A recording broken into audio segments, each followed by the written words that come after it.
Now, you don't have to bang gym. Me? Feelings? Who?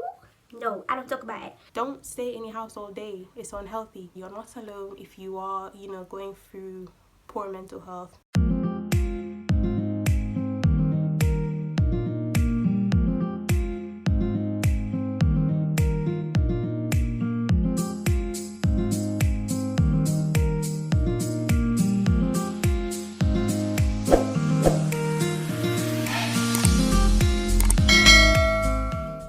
As you can see from the title, in this video I'm going to be talking about mental health. Now, in my previous video, how to build your confidence, I slightly touched on mental health, but I said that I was going to do a dedicated video for mental health because I am so passionate about improving your mental health, on making sure that you have good mental health and not only taking care of yourself physically but also mentally.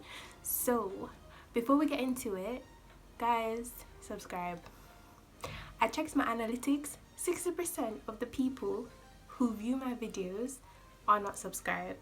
So make sure you click the subscribe button, and if you enjoy the video, make sure you leave a like, leave a comment, all of those good stuff. So we're gonna get straight into the video. Okay, so before we get into the different ways in which you can improve your mental health, we need to know what the hell mental health is. So in my own terms, I think it's the level of your psychological well-being. Good mental health, bad mental health. And also, people have this perception that you can only be stressed and depressed because of traumatic events in your life. No, honey, you can be stressed and depressed even if you have everything that you ever wanted in life. Look at celebrities. Celebrities are committing suicide or talking about mental health, and they have good families and they have wealth and they have, popularity and stuff like that. Things that people in general equate to happiness, but they're still, talking about their mental health and, telling people that no, my mental health is really bad. You can get up one morning and just be depressed and unmotivated, and, it's okay, by the way, like, it's okay to feel sad. It's okay to embrace your depression. People think that, oh my god, I'm so stressed, I'm so depressed, like, there's something wrong with me. And it's like, no, there's nothing wrong with you. It's just a part of life. We were like dropped into this life without any manual, without any without any suggestions on how to maneuver. First of all, you're not alone. Like, there are many people who you may think are perfect and are happy 24/7, and they're not. You're not alone. If you are going through poor mental health, it's okay.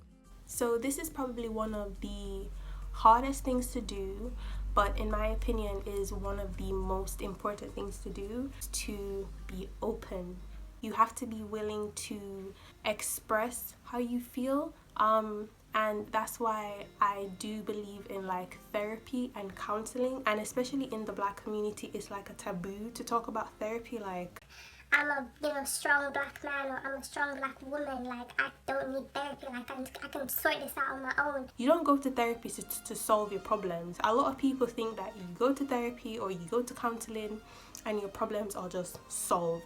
No, the reason to go to counseling is to be able to express your emotion. And a lot of people say, oh, I'll just deal with it by myself. First of all, humans in general need someone. From birth, we became attached to someone, whether that be our mothers, our fathers, our foster parents, our grandparents, our siblings. For me, it makes no sense to deal with your situation by yourself. My suggestion, if you don't want to go to therapy, invest in a journal and just write things down, and write it down as raw as you possibly can. As you're going through your feelings and you're going through your emotions, just write it down. Just write how you feel and just keep that for yourself. Like, we can't keep it inside. There's no point in keeping how you feel inside, because eventually it's going to become too much to handle, and that is when you get really depressed, and you get really suicidal, and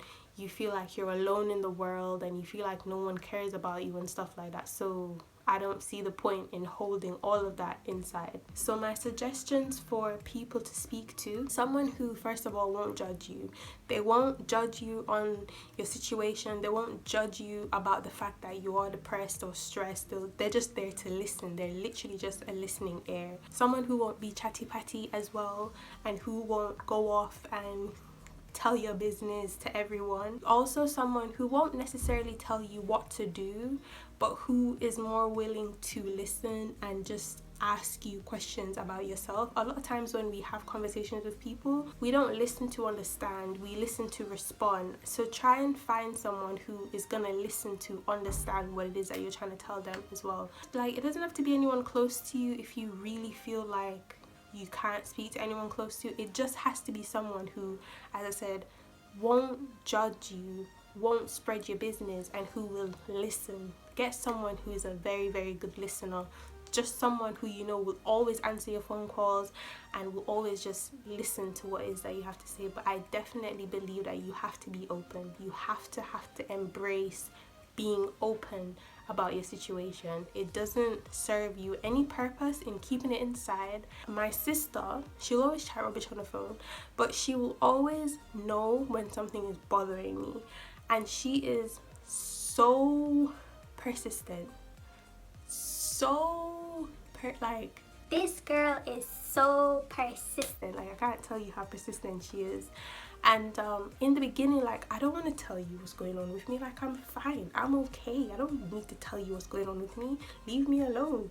And then, you know, eventually I'll tell her what's going on, and then without realizing, at the end of the conversation, you feel so much better.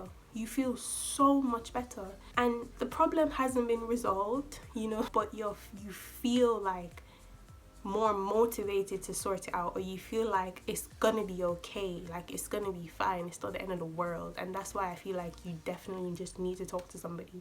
I think people keep it inside because they feel embarrassed about the fact that, you know, they're going through what they're going through, and you have no real reason to be embarrassed about it, because as I said before, a lot of people feel the same way that you feel. Take a break from social media. Social media gives a really warped sense of reality, and we forget what is important in life. We forget what makes us happy. Like, you're on social media and you may think buying that new bag makes me happy, or getting the latest car makes me happy. As I said in my previous video, people only show the good things about themselves. At the end of the day, if I'm going through what I'm going through, I'm not going to put it on social media. Like, you'll never know. So when you're scrolling through social media and you see people with their fancy cars and their, you know, perfect relationships and their perfect families, and, you know, their finances are a-okay and stuff like that, people don't show you that they are depressed, they are stressed, they may be suffering from PTSD, they may be in an abusive relationship, they may be, you know, in a good job, but that's not what they want to do with their life. There's so many other externalities that you will never know because they will never show you. Even your family members won't necessarily tell you when they're upset. Like, for me personally, I am that person who does not talk about their feelings. Me? Feelings? Who? No, I don't talk about it. People will show you what they want to show you. We take that in and we get so, you know, we get jealous, we get demotivated, we compare our lives to other people's, and it's just a horrible place to be when you're in that state. I feel like you should take a break from social media, try and do other things, try and be more productive. So that goes into my next point, which is to preoccupy your time. Plan your days, like, especially in times like these where everything is so uncertain. It's a relief to have something that is certain. You know what I mean? Like, you wake up in the morning and you say, okay, this and this and this is what I'm going to do today. And you try your best to fulfill all your commitments for the day. The night before, just write down what it is you're going to do. The worst thing is to be in that state and not be able to preoccupy your mind. Do things that you like. It may be weird as hell. You think people are gonna judge you, or you think, it's not the norm. Listen, if it makes you happy, do it. There's so much other things that we have to do in life that we don't like. We have to work jobs that we don't necessarily like to get money, eat foods that we don't necessarily like, just because, we have to live. So once in a while, do the thing that you actually like. Listen to music and dance in your room half naked.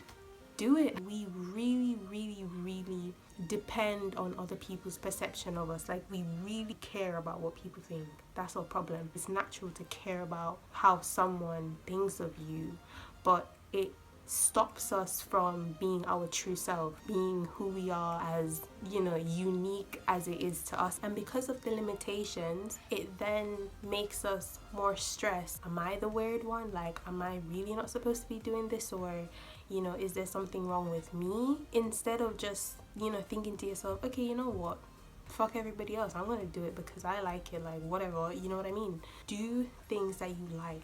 I'm telling you, it will make you feel 100% better. Sometimes we are so focused on the negatives. Take some time to appreciate one thing or some things in life that you are, grateful for. Like, I've woken up, I'm healthy, I can breathe, I don't have any illnesses, thank you. I have such a beautiful family and I have such a good support system, thank you. I'm in my job that, I really wanted to do, and it's hard, and, I don't get much sleep and I don't get to see people, but thank you. We dwell so much on the negative in general that we just forget about positive things. It's one point, but it's 3 different things. It's exercise, natural sunlight, and nature. Now, scientifically, they have been proven to increase serotonin levels in your brain, and serotonin is basically the drug that makes you happy. Now, you don't have to bang gym. You can go for a walk in the park by yourself or with a friend. You can go for a jog. You can play tennis. Quarantine is kind of lifting, so you can go out with your brethren and you can kick some football, or you can play basketball. Do something that's active.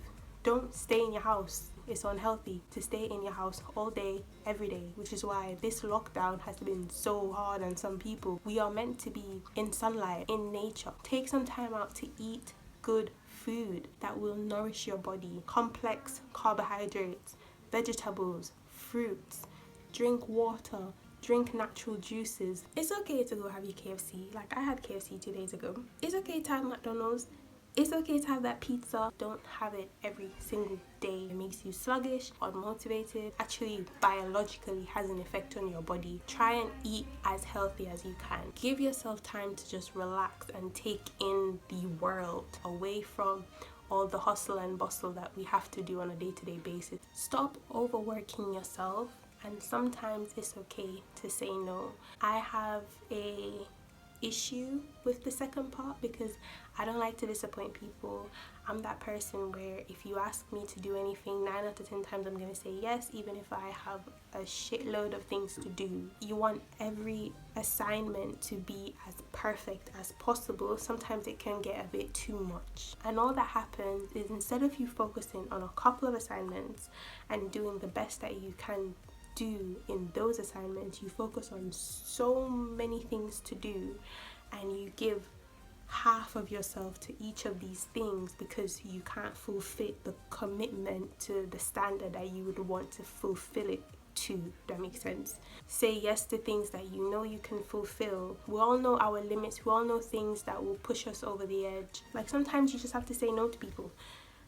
I can't do it for you. We are constantly thinking of how we're gonna fix our life, what it is that we're gonna do, how we're gonna be successful. I recommend creating a plan, a written plan of what it is that you want to do, how you're gonna do it, when you're gonna start, and by when do you want to finish. Make it as realistic as possible, please. If it's not realistic, then it will be even harder to fulfill the commitment.